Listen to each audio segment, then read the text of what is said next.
If we're talking top stars in TNA, we have to talk about Mike Santana. That is a must. Mike Santana has a long history with TNA Wrestling, right? He was a part of a tag team called LAX, but we really need to just talk about what he has done in the past year and a half since he returned to TNA. After his feud with Steve Macklin, after his match with Steve Macklin, he immediately went into a feud with the system. Mike Santana did. And honestly, everybody and their mama was feuding with the system because they were holding the majority of the gold. They held the world title, they held the Knockouts tag team titles, they held the world tag team titles. Like, they were the top guys and gals in TNA at that point. And Mike Santana wanted a piece of that as well.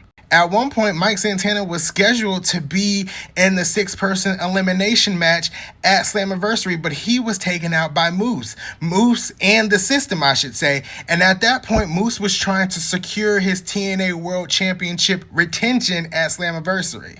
Mike Santana's out.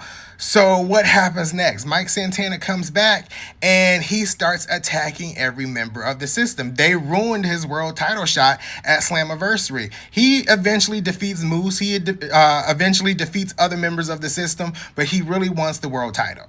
Mike Santana, when he returned to TNA, had a different feel, a different aggression. He had his eyes on the prize, and the prize is the TNA world title. Mike Santana thought he was going to get another world title shot. He was trying to win that #1 contendership match at Final Resolution with all the top guys in TNA. But no, Josh Alexander had to tie him to a stair post, and Mike Santana couldn't compete anymore. He couldn't get a pinfall. So that started a feud with Josh Alexander as he was heading out the door of TNA.